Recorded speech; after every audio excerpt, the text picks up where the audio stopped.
Well, let's begin with history. I'm going to mix it up a little. We'll end with science, but we'll start with history. And as the beginning said, I'm going to talk about gaudy religions. That means religions with gods in them. They all fall in the same way, and I'm going to focus mostly on the Western tradition, but you might start to see how these arguments will apply to even things like Hinduism and so on. Okay, so let's start with the grand picture of history, right? Imagine religions as species of animals, and you put animals in a big family tree, essentially, right, of how they started at one original species and that radiated out into various others, into branches and leaves and whatnot. Now think of religions in a similar way. The earliest religions date at least to 40,000 BC. Now, actually, we have evidence that goes even further back than that. But by 40,000 BC, we have shamanistic cave paintings and other things like ritual burials and things like that indicate that there was some sort of religion going on. 40,000 years BC, think about that. Now, the first priesthoods, we're looking at 10,000 BC, when we have cities, or cities and villages and things, where we have actual priesthoods established. So we've got 30,000 years where humans are walking around with religions and having religious beliefs before they even get priesthoods. But then finally they get priesthoods. It's still 8,000 years before Yahweh comes along and says, oh, hey, by the way, I am the one true God. And you see, of course, he does this in one tiny little place. I mean, he doesn't mention the fact that he exists to anyone but one tiny tribe of goat herders in one little place. And for another 1,000 years, even after that, he neglects to ever mention this Jesus character, right? So when you look at history, this Yahweh religion, this Yahweh-based religion, even Christianity, just looks like one among many. It makes no sense from the perspective of a cosmic deity who would, of course, been revealing the gospel from, year 40,000 BC. And all cultures, all history would show that this same God was sending the same messages to people in every culture and everywhere from as far back as we have any kind of evidence of religion. Even our written records go back to about 2000 BC, and yet there's no evidence of this having occurred. So history, just in the big picture, already refutes all religions, right? If there was any God-based religion, God would consistently be talking to people with the same message, the same belief system. But that's not what we see. What we see looks pretty much like human invention. Humans are making stuff up according to their local culture and happenstance of history. Now we skip up to look at Judaism. So we're going to start with Judaism because that's the first of the Western religions that's still around and has influenced the other major two. Now, in between 539 and 332 BC, Persia conquered Judea. Now, I want to point out, of course, that those of you who know geography, you can try to find Judea on there, the Palestine, the Holy Land, quote unquote. It barely shows up. I mean, it's basically almost just a piece of a red line of the border there. And compare that, of course, to the Persian Empire. Looks like the Persians had better gods, apparently. But the significance of that is that, now the Persians, of course, that means Iranian. The modern-day country of Iran is the center of the Persian culture. It's where everything Persian came from. Zoroastrianism was the main Persian state religion of the time. When they conquered the Jews and hauled them off into slavery or into exile into other Persian cities, the Jews were much mixed up with and seeing basically the god system of this incredibly, enormously powerful empire that easily conquered them. And they said, well, they can't have a better God than we do, so we better get some of these cool God attributes pretty quick. And so they borrowed a lot of the ideas that the Zoroastrians had and added them to their religion. These are attributes of Judaism that did not exist before the exile. You won't find them in the Old Testament writings that were written before the Persian conquest.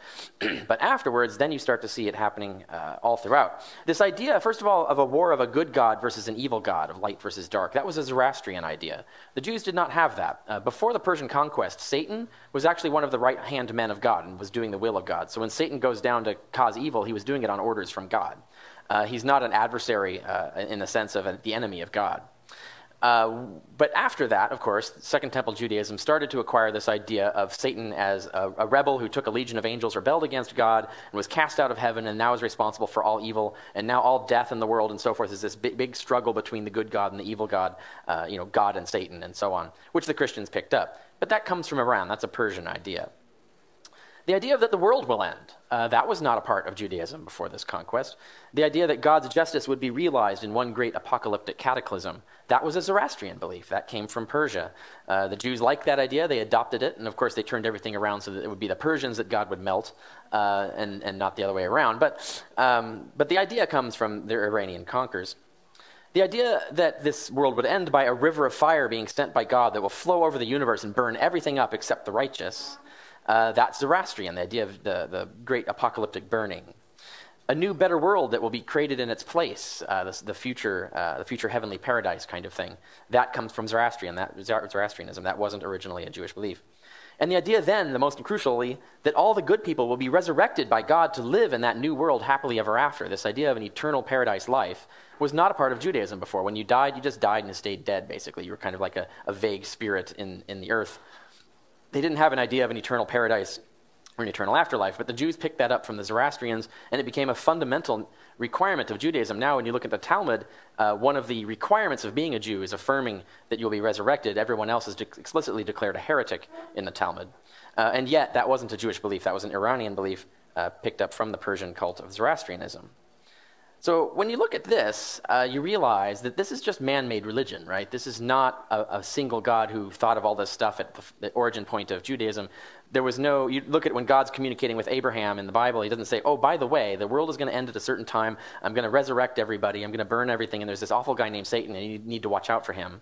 That's not there, right? So all of that stuff gets added on later, and it's borrowed from a human-created religion of Zoroastrianism.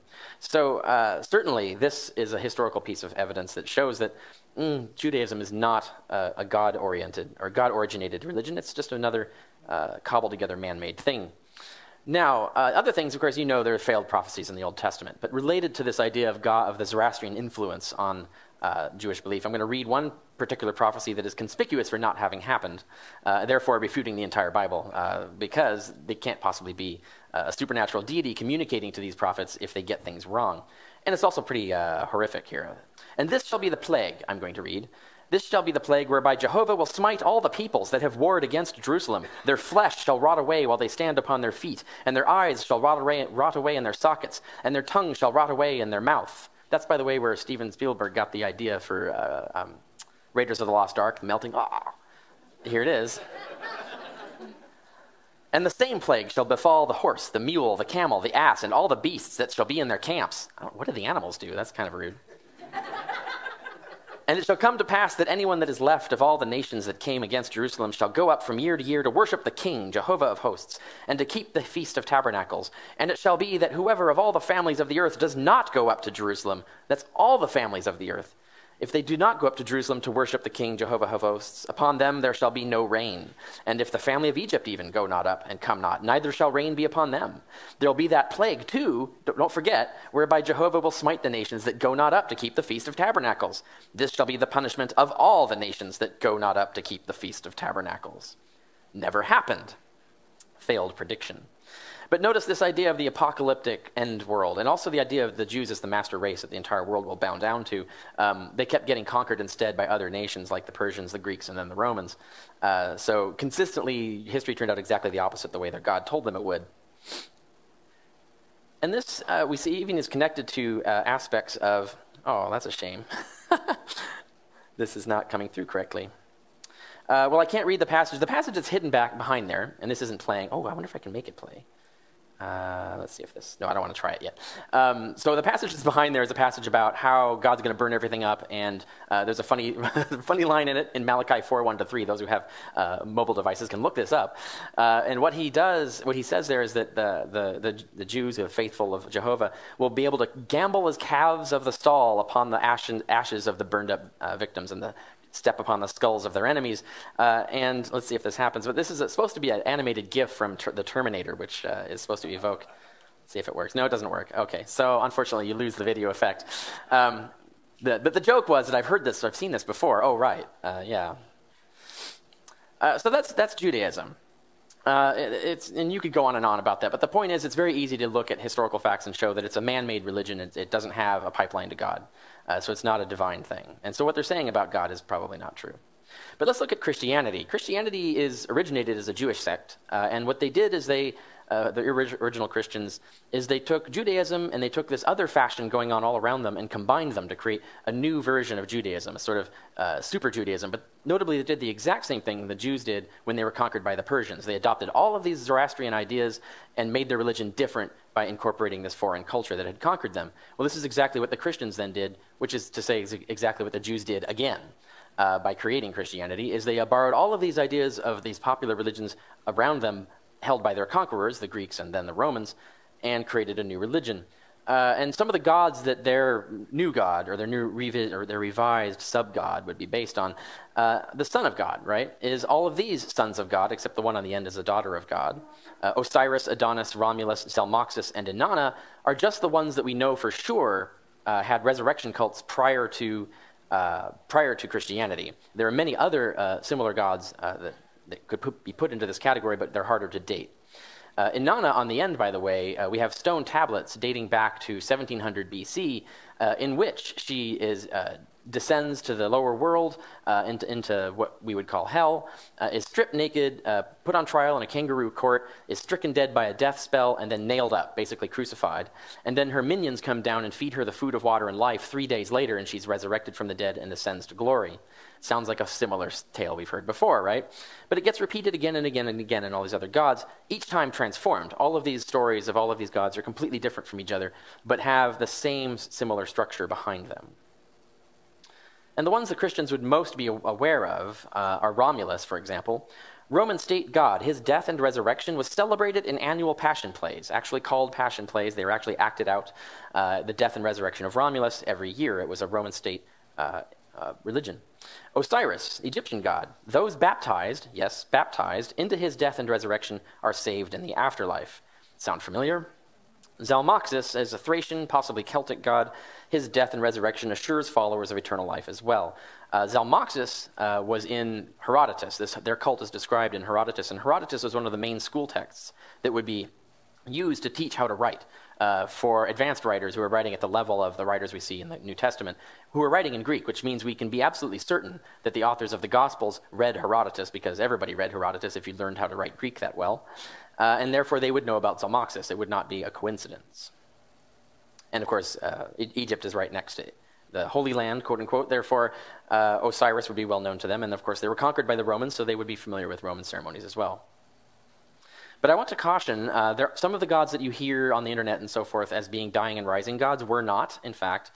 Mithras is one of the common ones that you'll hear about. He's not a dying and rising god, but he does undergo a passion. There is a passion of Mithras in which he undergoes some sort of suffering or struggle through which he acquires victory over death, which he then shares with his followers who are baptized in his name. So there is the similarity is still there, it's just structured differently. Incidentally, all the Gospels of Mithras were destroyed, not preserved. The only closest thing we have hints and quotations and suggestions and descriptions in various places in various texts, but no complete gospel. And this is the only one we have. It's actually the picture Bible version. This is a comic book, essentially, of the story of Mithras from beginning to end, with the central event in the middle. But the thing is this is like having a picture Bible without having the text of the Bible. So we don't actually know what's going on in each scene because we don't have the description. But nevertheless, we can kind of make certain inferences of what was going on through it. But this is the closest we get to the Gospel of Mithras, is this stone comic book, in a sense. But what all these gods do have in common, including Mithras and the other ones, they are all savior gods. They are all the son of God, or daughter of God. Some of them are women. They all undergo a passion. They're using the exact same Greek word, by the way, which means suffering or struggle in that time. They all obtain victory over death, which they share with their followers. They all do this with some form of baptism or communion, or both. And they all predate Christianity. So what we're looking at here is just like the Zoroastrian scenario. This whole structural idea was borrowed and then added onto Judaism, and what you do when you take these elements and add them onto Judaism is what you get is Christianity, right? So once again, we see a man-made thing. And it wasn't a case where, like to Abraham, God revealed in the Old Testament that there's going to be this Jesus figure, and he's going to, if you have faith in him, you're going to be resurrected and all of this stuff. This stuff doesn't appear until, coincidentally, when the Jews are conquered by a nation that has religions that have these elements. So it looks like man-made, not divinely made. So Christianity is just like Judaism, borrowed from other religions. Let's talk about evil. So I'm going to move on into a different period of history. It's another broad scope of history. Let's look at it that way. But we'll start with Epicurus, so given this famous line. Is God willing to stop evil but unable? Then he is not powerful. Is he able but unwilling? Then he is not good. Is he both able and willing? Then how can there be evil? Is he neither able nor willing? Then why call him God? That was Epicurus, and as this meme says, atheists winning the argument since 300 BC. There's never really been a good answer to this. But we'll give one example, slavery. This photograph, I don't know if you've seen this before, it's quite famous. This was taken after the Civil War when slaves were freed in America, and this fellow wanted his wounds to be photographed and preserved for memory and disseminated so that people would see the incredible cruelty that American slavery involved. And these are Bible-thumping people, right? These are people who think the Bible is the shit. They did this to him. And this is appalling. How could any God stand by and watch this happening, much less watch it happening being done in his name with people citing his book, worshiping him, his actual worshipers, his actual followers, without saying a word? It's unbelievable. So what is the probability that a benevolent God would have a valid excuse not to say one heavenly word to his devoted believers about this ever in the whole of history, even worse in the time of American slavery? And what evidence do you have supporting that probability? If you're going to make up some excuse, how likely is it, and what are you estimating? What are you basing that estimate on? Those are the questions you would ask. But in reality, from our background knowledge of benevolent beings, because we know lots of benevolent beings, they're called humans. These humans who happen to be nice people, they're among the nice humans anyway, nice humans with the power to speak unharmed, who don't have to fear anything. I mean, if you're God, you're like Superman, you're invincible. You can't have your head cut off, you can't be shot, can't be burned. There isn't anything they can do to punish you. You can't have your job taken away, whatever it is.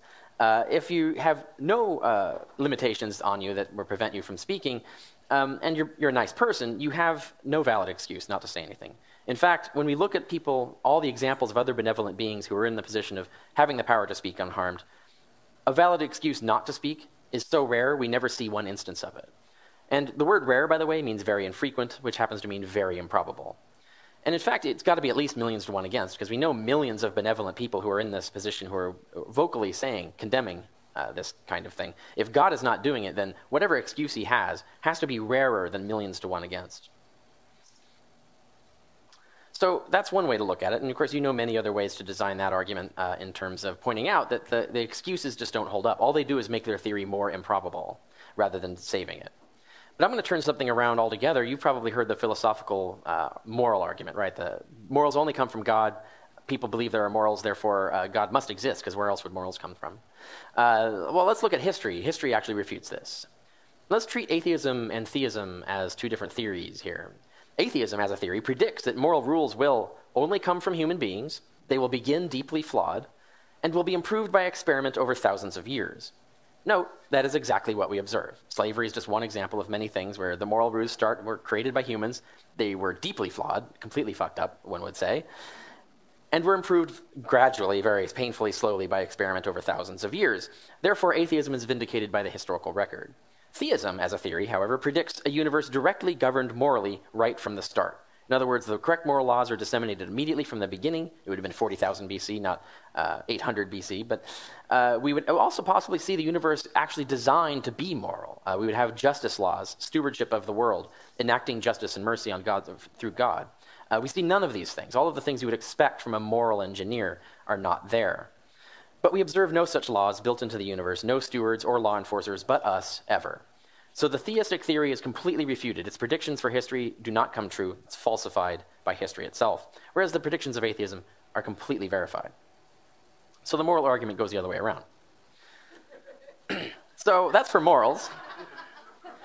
Now I'm going to talk about things, whether they're moral or not, but they still involve moral concern. Yeah, what ought you do after you wipe your butt? You wash your hands, right? Okay. Everybody knows this, except Jesus, by the way. In Mark 7, Jesus comments on the Jewish tradition at the time of washing your hands and washing your utensils before you use them for meals and washing your hands before you eat. And Jesus says, this is a human tradition. It's not in the Torah. God did not command it. Therefore, you don't have to do it. You do not have to follow this rule. He says that things that go into your mouth can't harm you. Only things that come out of your mouth are evil. And meaning words, of course, but and blasphemies. But the point being is that he clearly did not know about germs, right? This was the best teaching moment in the history of the human race, where if you're a divine being, the one thing you know, if you stumbled across a TARDIS and were able to teleport, in time back to here, and people mistook you for a god and were listening to you, what was one of the first things you'd tell them about is germs, right? Because there's millions of people, kids, women, men, are dying and suffering in horrible ways because they don't know about germs. And simple things, simple hygiene, just cleaning your hands could save countless lives. And you have this guy, Jesus, who's portrayed as going around randomly healing this or that individual isolated person, but doesn't do anything like cholera, done, gone. If it was a god, you could eliminate cholera as easily as laying on hands on the earth, right? Just no more cholera, done. That would be how a god would do it. He wouldn't walk around town like a Benny Hinn clone trying to do faith healing acts. But the key thing here is that if Jesus was God or had any pipeline to God, surely he would know about germs and would teach and say, by the way, that is a tradition of men, but it's a really good one. It'll save lots of lives. In fact, you should do this more. And you should sterilize your instruments if you're going to engage in surgery. There's all kinds of things that you should know about. And by the way, water should be potable. You should make sure it doesn't have germs in it and so on and so forth. And clean your hands after you wipe your butt. But instead, Jesus seems to act like diseases are caused by demons inhabiting a person. In other words, he acts like the same primitive mindset of the time. So here we have conclusive evidence just in the Gospels themselves. Even if you treat them as literal books, Jesus is not God, because God would know about germs. So clearly God has not been talking to anyone. For all of these, it's just examples after example after example. There are many more one could go on. So history proves God's not been talking. Islam's no different. I mean, I'll briefly just say that the Quran also fails to mention germs, incidentally. So when the angel Gabriel was rambling on and on and on with these surahs to Muhammad, you'd think by the end Muhammad would be pissed off that Gabriel didn't at any time mention germs. I mean, that would have been really helpful information. By the way, also so would the printing press and a few other things. The Quran also endorses slavery, including sex slavery, which of course the Old Testament also does. And therefore the angel Gabriel thought slavery was really cool. Keep up with that. Like Judaism, God's promise of prosperity and superiority over all nations was also refuted by the opposite. I mean, almost all Islamic nations are failed states or economic disasters compared to much of the quote-unquote infidel West, which has all the power and wealth. Now, that doesn't indicate that we're morally better than them, but it does indicate that if we're going to talk about gods helping us out, it looks like our God's doing a better job than theirs.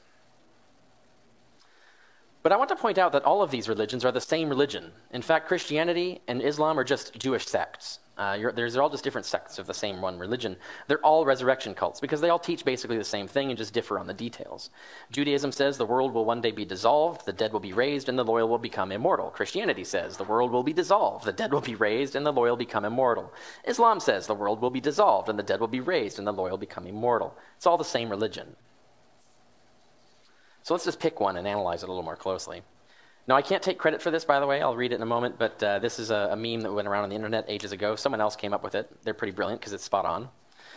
This is the description of Christianity, dead honest. The belief that some cosmic Jewish zombie can make you live forever if you symbolically eat his flesh and telepathically tell him that you accept him as your master so he can remove an evil force from your soul that is present in humanity because a rib woman was convinced by a talking snake to eat from a magical tree.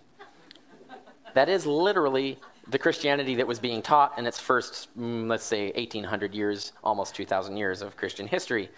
Totally makes sense, right? Now, a lot of Christians say, "Whoa, okay, that sounds a little ridiculous." Okay, so I get you. That's crazy. So we can make this more sensible. And so we came up with a new and improved Christianity where all that Eve stuff, okay, rib woman, stalking snakes, okay, that's all baloney. We'll grant you that. We'll concede you that.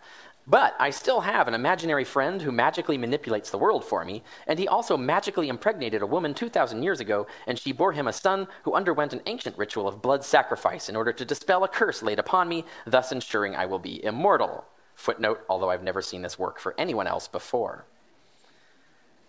Now, that's completely honest and correct analysis of Christianity, a description of it, and yet it looks absurd when you actually spell it out that way.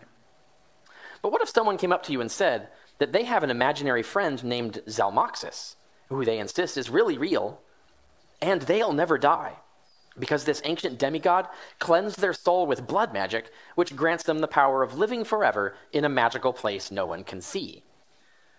That actually existed. That was the description of the Zalmoxis cult, which is attested in Herodotus, as I mentioned, 500 years before Christianity. So if Zalmoxis cult is ridiculous, Christianity is ridiculous because it's just the Jewish version of the same religion.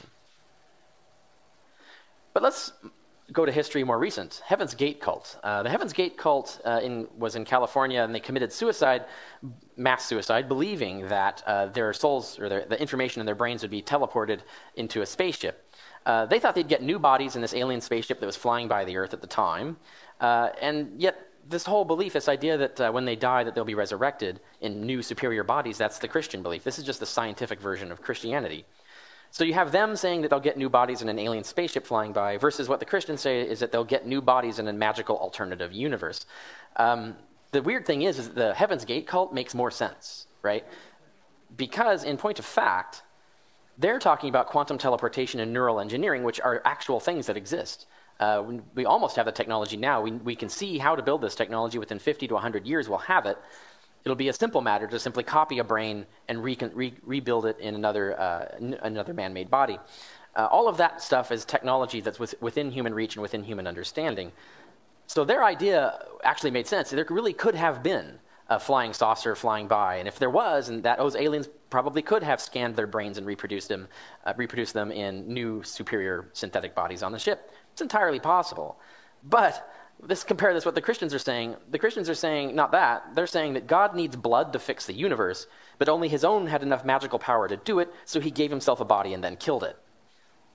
Now, when you look at it like this, Christians are talking about voodoo and magic and stuff. They're not talking about anything that even has plausibility. The Heaven's Gate cult is actually more believable than Christianity. So if the Heaven's Gate cult is absurd, Christianity is absurd.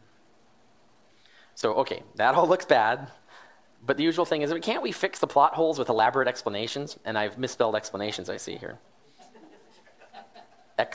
Excanations? I was hoping there'd be a joke in there somewhere, but there really isn't. Can't we make excuses?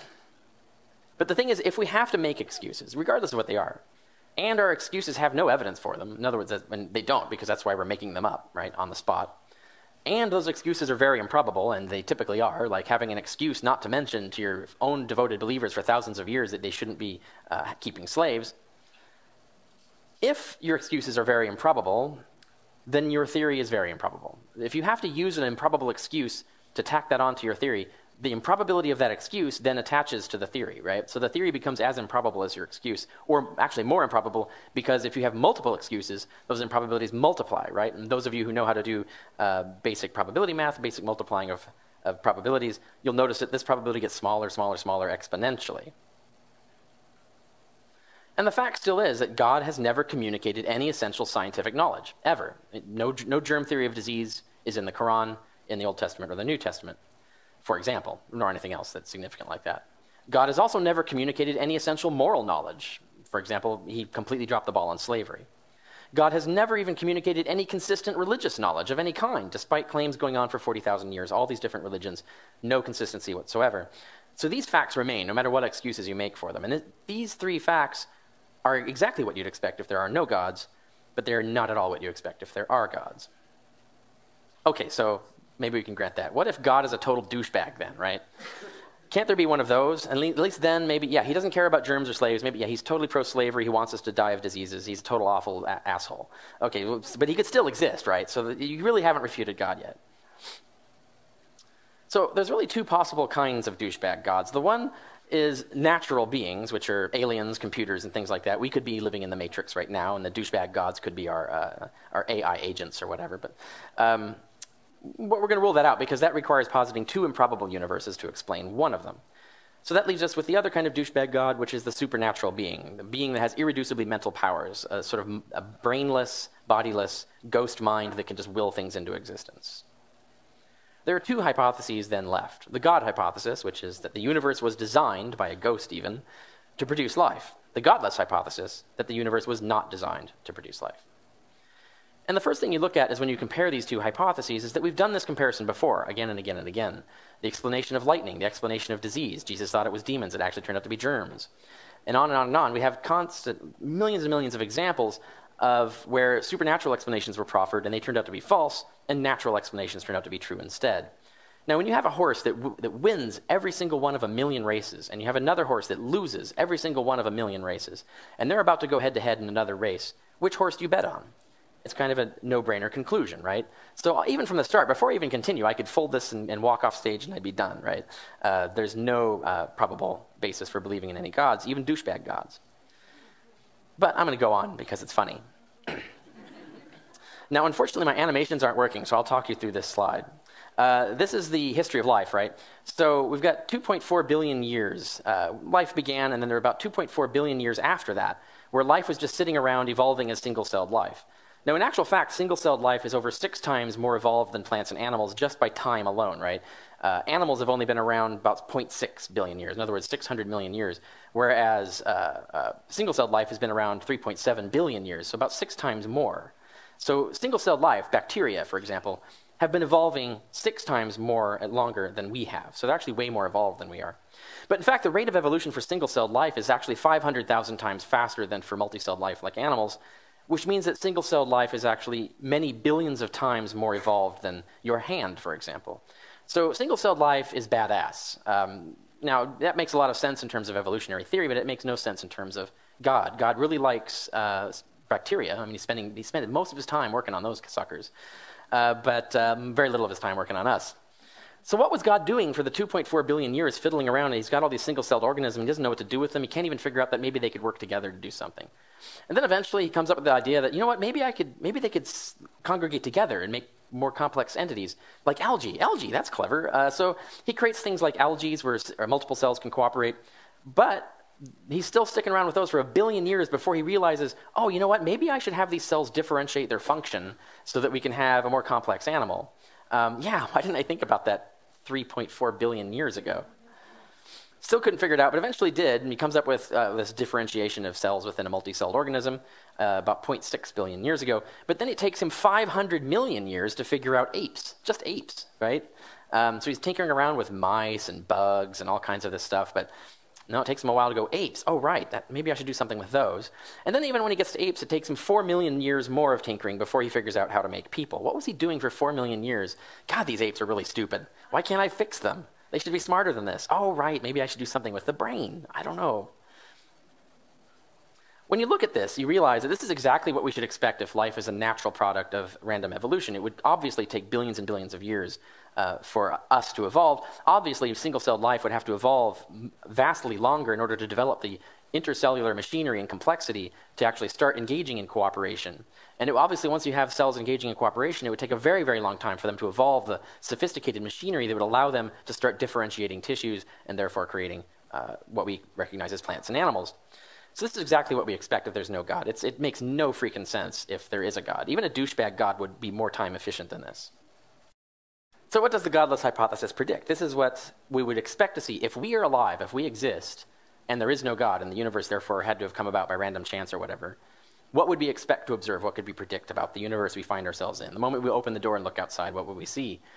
What we would see is that almost all of the universe will be lethal to life, right? If you pick random universes, you're going to get one that, you know, if it's a universe that's completely hostile to life, obviously that you're never going to be in that universe, right? Because if you're alive, you're not in that universe. So you would never observe that universe. The probability of that being outside when you open the door is 0%.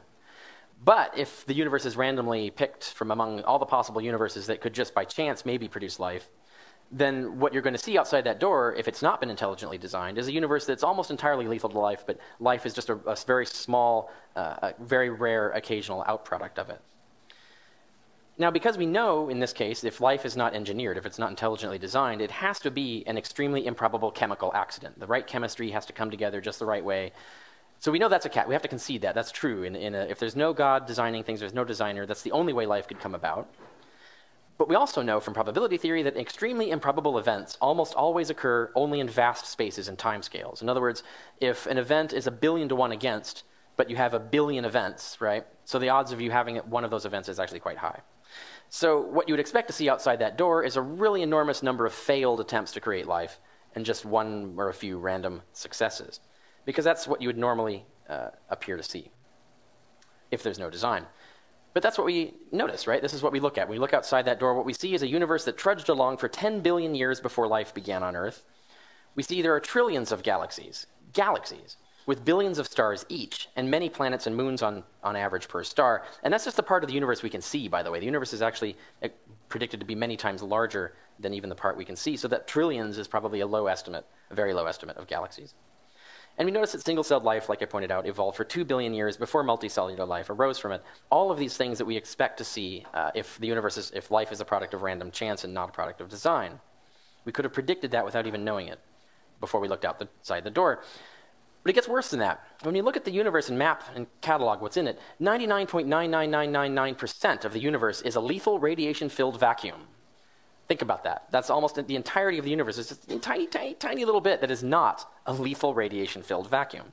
So God really, really likes lethal radiation-filled vacuums if he's the designer. But it gets worse than that, because once you erase all of that and let's just focus on the stuff. Okay, there's very little stuff. It's almost all deadly space. But what's left, let's look at that. We just look at the material. 99.999999% of all the material in the universe composes stars and black holes on which nothing can live, right? Think about that. Like, most of the matter in the universe is dedicated to these gigantic things called stars and black holes that are vastly huger than planets. All that mass, and they are exactly the one place where life is not going to be found. They're incredibly lethal and hostile to life. You can't live there. And then, okay, so set aside all of that and just look at the tiny little crumbs that remain. 99.99999% of all the other material in the universe, space dust, asteroids, planets, moons, is barren of life or inhospitable to life. That's an extremely bizarre thing to observe for an intelligently designed universe that's supposed to be custom built to make life, right? This is actually the opposite of what we would expect then. But this is exactly what we'd expect to see the moment you open the door if there is no God, because the only universe we could be in is one like this. Or at least the probability is extremely high. That's what we'd see. And I want you to think about this in terms of scale. Imagine this house that I've got up here. Now imagine this house contains the entire universe that we know about, the entire known universe. The amount of volume in this house that would be hospitable to life, the rest of it is completely entirely lethal to life. The amount of volume that would be hospitable to life would be smaller than a single proton. Not smaller than a bacterium, even smaller than the proton in an atom in a bacterium. If you walked into that house, you see that it's almost entirely lethal to life, and you couldn't even find the one proton that life was living on in there. Would you conclude that the house was designed to create life or designed to be hospitable to life? No, you'd conclude the opposite. Now, it's worth pointing out that Aristotle actually thought the universe was much more conducive to life than this, and he described it a complete cosmos.